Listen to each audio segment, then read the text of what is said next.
నేను చిన్నపిల్ల కానించి అవసరానికి బాధలు పడుతున్నాను. ప్రభుత్వం చూసి కనిపెట్టి కూడా నన్ను పట్టించుకోవాలి. ఇప్పుడు ఈ సంవత్సరాలు బట్టి ఎంత కష్టాలైనా ఎన్ని కష్టాలైనా ఎంత శాంతి చేసి నా కుమారుడు బాగుంటే చాలు, వాడి భార్య వాడి పిల్లలు అతను బాగుంటే చాలు నా కొడుకు అనుకున్నాను. నా భర్త చచ్చిపోయినా కూడా నేను లెక్క చేయలేదు, నా తల్లిదండ్రులు చచ్చిపోయినా కూడా నేను లెక్క చేయలేదు. నేను ఒక సంగమాను కాబట్టి భూమి మీద నన్ను మీరు ఎప్పుడో ఏనాడో చిన్నపిల్లప్పుడే కనిపెట్టారు. కనిపెట్టి నన్ను ప్రభుత్వం పట్టించుకోవట్లేదు. అందుకని నేను ఆరాగారంగా మిమ్మల్ని అందరం చూసేది నేనుగా తెలిసేది. 4 సంగమాను జొరబడి 4 ఉన్న దేవతలు ఇంకోటి దేవతలు జొరబడి ఉండాలి. వాళ్ళు సంగమానులని వాళ్ళు చూసుకొని నా రూపురేఖలు సర్పాలు అయితే ఎటు వెళ్ళినా ఒంటరిగా వెళ్ళినప్పుడు ఎమ్మర పడతాయి.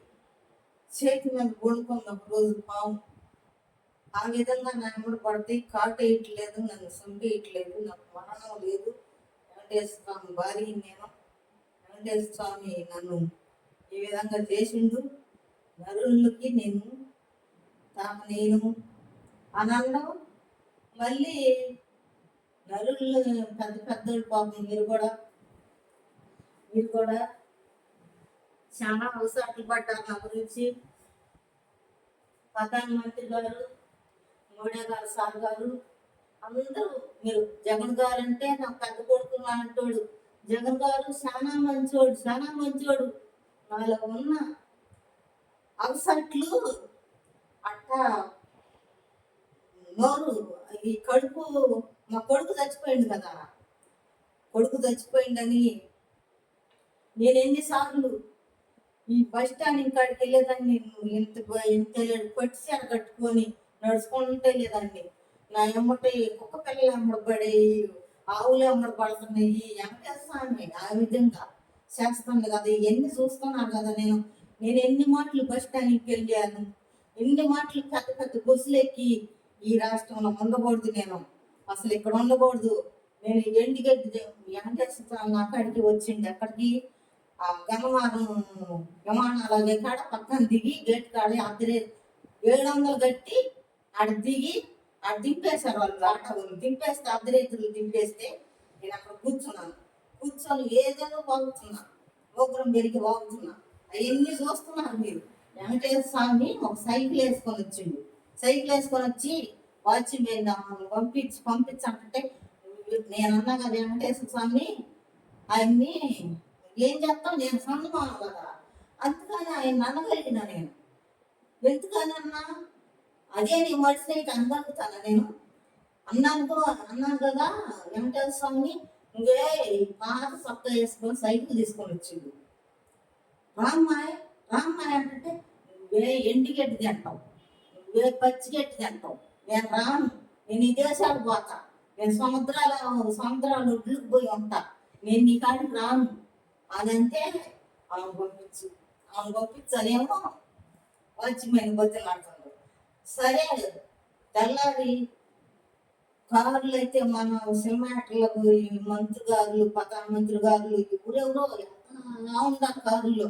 ఆ కారులన్నీ చూసుకుంటూ కూర్చొని కుక్క వచ్చినాక ఆ వాచ్మెన్ అంత అన్నం పెడితే కుక్క దగ్గర తిని మళ్ళీ రోడ్డుని నడుచుకుంటా లెక్కెళ్ళి బస్సు ఎక్కి గుంటూరు బస్ స్టాండ్లో దిగి ఎన్ని అవసరాట్లు ఇప్పుడు చిన్నపిల్ల కానించి అవసరాట్లే పడుతున్నాను. నీ బాధలు పడలేక నేను మీకు సినిమాటర్లు అంటే నాకు భలే అభిమానం, చాలా సంతోషం. వాళ్ళు చూసుకుంటుంటే నేను టీవీలో కానీ సినిమాల్లో కానీ ఆయన సినిమాలకు వెళ్ళేవాడు, ఆయన చూసి నేను వెళ్ళలేదు. వాళ్ళంటే నాకు భలే అభిమానం. మరి మీరట్ట బాధలు పడ్డాను, నేను కూడా కొంచెం పాలు పంచుకొని బాధల్లో ఆ విధంగా నా కాలం మా కొడుకు చచ్చిపోయిన కాడి నుంచి నాకు ఒకటే దిగులు. మా కొడుకు ఏం దిగులు లేదు. నాకు ఎంత కష్టం చేసి పక్కన ముందు చాకుల్లో అంశం కట్టి ఆ డబ్బు చేసుకెళ్ళి వాడికి 2000, 3000, 1000 రూపాయలు అట్లా అదే విధంగా వేసా. ఎందుకంటే నా బిడ్డ బాగుండాల అది నేనే వేసా. వాడి భార్య బాగుండాల, నేను ఊహించుకున్నా, వాడు బిడ్డలు బాగుండాలి, నేను ఊహించుకున్నా. కోడలు ఇది ఆ అమ్మాయి విషయాలు మొదలుపెట్టింది. మా కోడలు చచ్చిపోయిన అబ్బాయి భార్య విషయాలు పెట్టుకొని ఇచ్చాడు.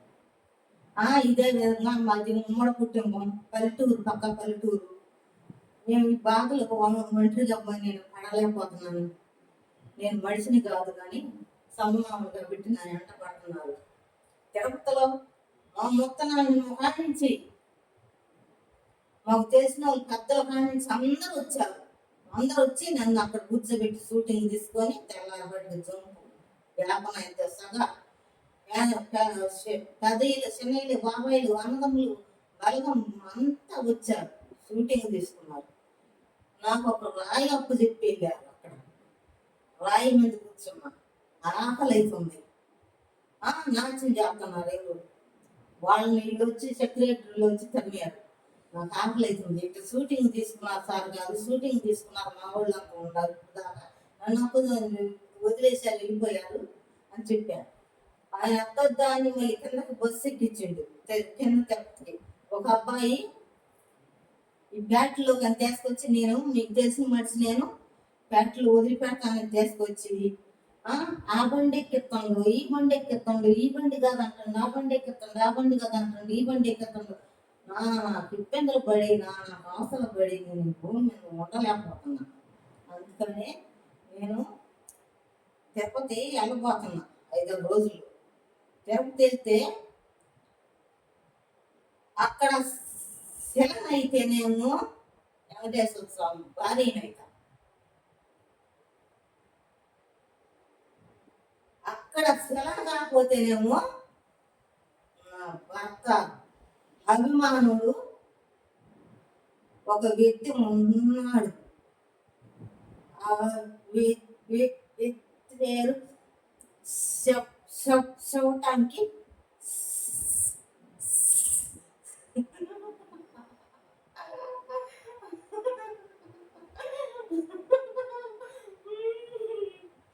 నేను చెప్పను, నాకు సిగ్గైతుంది.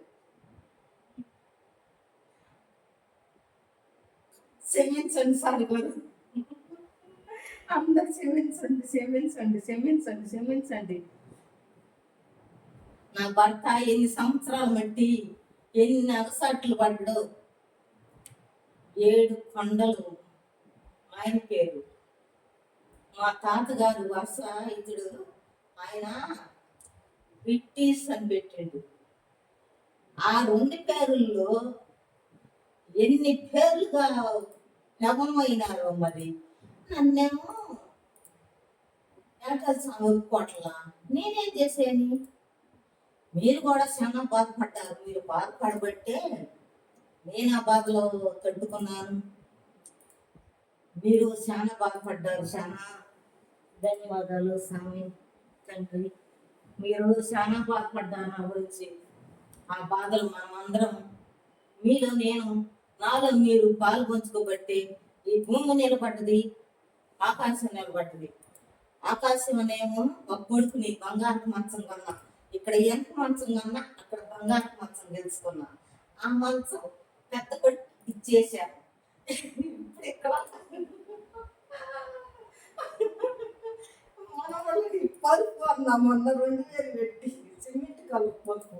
సిమెంట్ కలర్ అంటే నాకు చాలా ఇష్టం. ఎందుకంటే మా చెర్ల సింతల మా అత్తగారు చిన్న సాంగులు, పెద్ద సాంగులు, కావాల పిల్లవాళ్ళు చనిపోయారండి. సాగారు అది చనిపోయారు. ఇదే విధంగా మాది ఎంతో ఉమ్మడి కుటుంబం. చాలా అవసరాలు పడ్డాను. మేము 3 అక్కజేలున్నాం. మా నాన్నగారి పేరు నారాయణ గారు, శని వెంకటేశ్వర అంటారు. మా బాబాయ్ గారు గోరా గారు 8 ఎకరాల పొలం అమ్ముకొని అలసలు పెట్టుకొని సింధు బిందు అయిపోయినారు వాళ్ళు, వాళ్ళ పిల్లలు వాళ్ళు. మా బాబాయ్ గారు ఉన్నాడు కానీ ఇప్పుడు సింధు బిందుగా ఉన్నారు మా కుటుంబం అంతా. మరి మా అన్నయ్య పాటలు పాడుకోవచ్చా? మా పాటలు పాడానా? మా అన్నయ్య ప్రసాద్ అని, అంకమ్మ పేరు ప్రసాద్ అంటారు. రాణి రాణి అమ్మ రాణి కన్నీళ్ళు రాణి అమ్మ, రతనాల మేడలో నా నిన్నొక రాణికి చూడాలని, నీ అడుగులు జారకుండా జారు చేతులు చాలని ఎంతగా అనుకున్నాను, ఏమిటి చూస్తున్నాను, కన్నీటి బతుకులో నా కన్నీటి మంటలేనా, రాణి రాణి అమ్మ, రాణి కన్నీళ్ళు రాణి అమ్మ, గుండె జారిపోతూ ఉంటే గూడు నీడ ఒకటేలే, గుండె జారిపోతూ ఉంటే గూడు నీడ ఒకటేలే, రాణి రాణి అమ్మ, రాణి కన్నీళ్ళు రాణి అమ్మ. మీరు ఎవరైనా కానీ గుండె జబ్బుండోళ్ళు ఎండ కాకండి, దిగులు పడబాకండి, నాకేం కాదండి. నేను సెల్లు ఏదన్నా మనం ఇప్పుడు మాట వారు చెబుతున్నారు, జగన్ గారే ఉంది సీఎం గారు, ఆయన గురించే పెట్టాను అనుకో, మళ్ళీ ఇప్పుడు మా కొడుకు ఫోన్ చేసిండు అనుకో మణికంటాను బాబు, అతని గురించి మళ్ళీ ఇంకొకటి నొక్కాల పట్టణం, అది నొక్కడానికి ఇది నొక్కితేనే పాపం చాలా బాధపడుతున్నారు. అదే విధంగా ఈ సెల్లు పాపం ఇప్పుడు కొన్ని సంవత్సరం అయితే జియో సెల్లు 2005 అది కొన్న కానించి అమ్మ ఆ చెల్లి, నాన్న ఆ చెల్లి, ఆ చెల్లిలోనే మనం పెంచి కానీ పైన పరమాత్ముడిని కింద భూదేవుని కాపాడగలిగిన నేను ఒక అమ్మలాగా ఒక చెట్టులాగా కాపాడుకున్నాను ఆ చెల్లులోనే. మీరు దాంట్లో చెల్లులో ఈ ఒక్క విషయం ఏనుంది, సాబీగా బాధపడద్దు. ఒకవేళ చెల్లు ఆగిపోయినా కూడా ఛార్జింగ్ అయిపోయింది అనుకో అయిపోయింది. ఒకవేళ అది మనం మాట్లాడేటప్పుడు మనం అది వార్తలు కానీ న్యూస్ కానీ వచ్చేటప్పుడు అది కొంచెం ఆగిపోయింది అనుకో, ఏం అనుకోవద్దు, నన్నేమనుకోవద్దు, మీరు బాధపడద్దు. మీకు నేనంతా కన్నుతో గంపంత కన్నుతో నేను కాపాడుకొస్తున్నాను. నేనెంతో అందరిని, జగన్ బాబు చాలా మంచివాడు, చాలా మంచివాడు. మీరు ఇసుక కంకరయ్యని వంకబెట్టి వత్తది ఎన్ని నాటకాలు ఆడుతున్నారు. ఏదన్నా ఇంట్లో నేను నివాసం ఉంటే ఆ ఇంట్లో నాటకాలు జరుగుతున్నాయి, ఎక్కడ ఉన్నా కూడా నాటకాలు జరుగుతున్నాయి. అదేవిధంగా ఆయన అడ్డం పెట్టుకున్నారు, మీరు బాధపడ్డారు, నేను బాధపడ్డాను. మీరు అసలు నేనన్నా బాధపడతాను, మీరు అలా పాపం చాలా పెద్దవాళ్ళు, దేవుళ్ళు లాంటి వాళ్ళు, మీరు పాపం నా గురించి చాలా సార్లు పడ్డారు. క్షమించండి, నన్ను క్షమించండి అంటే ఓపురం వచ్చి అరుస్తున్నా కానీ నేను పొద్దు నుంచి ఇంట్లో నుంచి బయటికి రాలా, పాటలు పాడుతున్నాయి.